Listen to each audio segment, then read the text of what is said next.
The Toronto Blue Jays made a couple of trades the other day. Not the most exciting things to report back to you, but they did make some moves. So we'll break that down on this episode of Jays Digest, as well as Joey Votto. He's 40 years old. We don't know when we're going to see him, if we're going to see him, but he's progressing. He's in AAA, and maybe the Blue Jay fans get a bit of a show before the end of the season. So we'll have that and much more coming up next.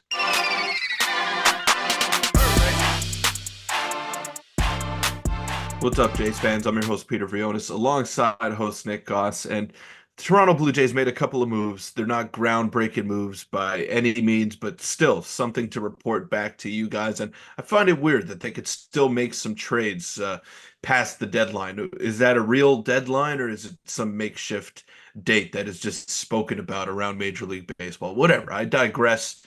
So we'll break that down. We'll talk about some of these moves that the Blue Jays made, as well as Joey Votto. He's been like kind of a folk tale this entire season. We don't know if he's even a real person in the Blue Jays organization because he started off the year, had one at bat, saw one pitch, rolled his ankle on a baseball bat, and then we haven't heard from him since. It's unfortunate because he's a great personality, and the way that this season is going, we could use a little bit of Joey Votto in our lives as Blue Jay fans. But Nick seems to be close. He seems to be making strides, and I think there's room for Joey Votto on this roster, especially considering the way some other guys have been performing. Yeah, and just seeing him on the Blue Jays this season would be a breath of fresh air. But let's start with the trades. And yesterday, the Yankees acquired familiar face, actually, Cam Eden from the Jays for cash considerations. And like you said, they're not groundbreaking trades, but Cam Eden's someone that we've kept up with a little bit on the channel. We saw him last year. He is the stolen base merchant. So if you're a Yankees fan out there, he stole 153 bases on 173 attempts. He's most likely for them going to be a September call-up or an option off the bench, specifically for, not only he's going to make the playoff roster, but to at least steal bases down the stretch. But Peter, we know about Cam Eden. We saw him for a while with the Blue Jays last year for a few games, a handful. He didn't impress. He never really had the bat to be a sustainable, regular major leaguer. But he's a very good base stealer, and I wish him the best out in New York, trading with the division rival after the trade deadline, and the Jays get the very important cash considerations to keep him below the threshold, even though they already are. It's just an interesting trade, but Cam Eden was really with the Bisons for a very long time. If you're a Bisons fan and watch those games a lot, you would have saw him almost every night. He is gone now, and he's gone to the Yankees of all teams. Everyone's favorite player, cash considerations coming back to the Toronto Blue Jays. But yeah, Cam Eden, he was on the playoff roster last season. We didn't see him because the Blue Jays didn't get on base, and he wasn't able to actually play his role that he was on the team for. But hey, I mean, I wish him all the best. It's going to be the same situation in New York. He's going to be a pinch runner off the bench. He's probably going to make their postseason roster. He's very fast. He does one thing very well, which has allowed him to stay in professional baseball. But in terms of him finding a career as an everyday player, I can't see that happening. It would be nice for him. It would be nice for him financially, but I just don't think he's got that kind of capability in him. So good luck in New York. Not too much luck because I don't like the Yankees, but let's see how that plays out, and let's see what the Blue Jays have up their sleeve next. We'll move. Yeah, I mean, he was struggling this season anyways in AAA, 91 games, putting up a 620 OPS. But he had some time. Last year, he played 5 games with the Jays. You mentioned the playoff roster. He didn't do anything too crazy because the Jays didn't win a game in the playoffs, and they haven't for a while. But they made another move, and this one's very strange. So this was like yesterday or a couple of days ago, where they selected Tommy Nance to the Major League roster, who was active for the game, whether it was yesterday or a couple of days ago. Peter, so they acquired Tommy Nance from the Padres organization, even though there's not an official record of them trading for Nance. You can see Arden Zwelling giving some insight, saying the Jays considered acquiring Nance earlier this week. Likely he would have been traded for regardless of Cabrera going on the paternity list.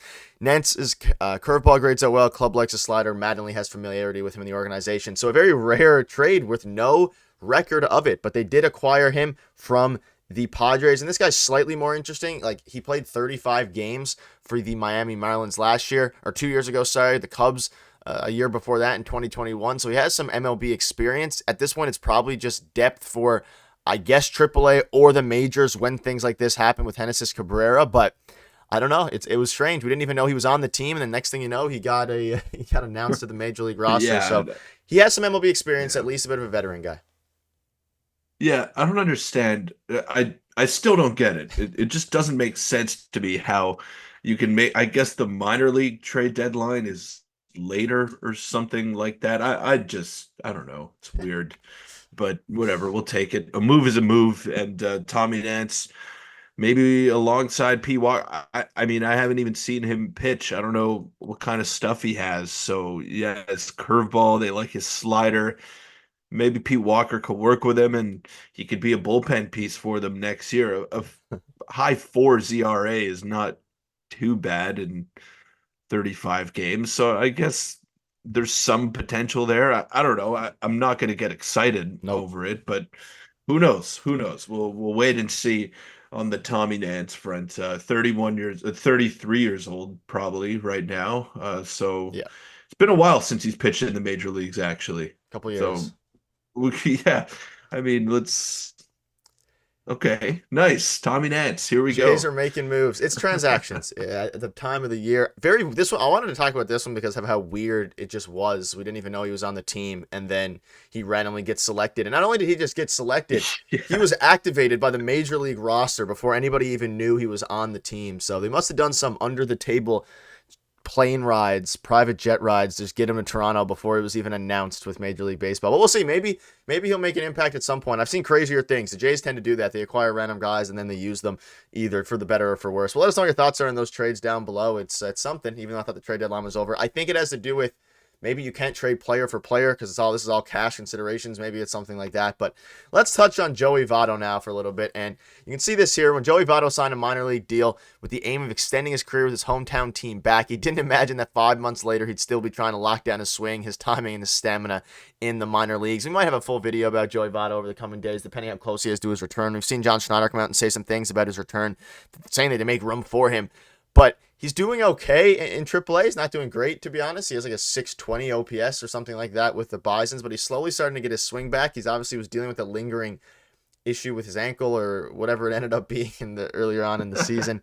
He's on his way back. I wouldn't be surprised if he makes the Jays at some point this year, but I'm not entirely sure if it makes organizational sense considering the fact of how many minor leaguers they have and they acquired at the deadline. But maybe just for a Hail Mary, make fans happy, sell some jerseys, and call it a day for Ross Atkins and ownership. You should. I mean, they should. What's the hesitation here? I get you want the young guys to play, but you want young guys who have high upside to play. You don't want Stuart Baroa playing every day because I don't think he's going to be a full-time big leaguer. Leo Jimenez, I've liked him, but same thing with him. I don't know if he can be a full-time starter at the shortstop position. So yeah, you want the guys like Horwitz and Loperfido to progress, but apart from that, like who's a guy that you could see being a full-timer? Yeah, no one right now. Like like no one, maybe Ernie Clement. I don't think so either. So yeah, you want the young guys to play. You want to find that balance. You want to prioritize development, but I rather I rather bring up Joey Votto, one of the greatest Canadian baseball players of all time. Just let him kind of run loose. His career is dwindling down. Like I don't think he's going to play again next year unless he wants to. I'm sure he can, but I don't think it'll be with the Blue Jays. So give him a chance here. You have nothing to lose. It sells tickets. It'll make fans look forward to something. I'd look forward to a Joey Votto debut, even though he's 40. I wish he was on the Blue Jays 10 years ago.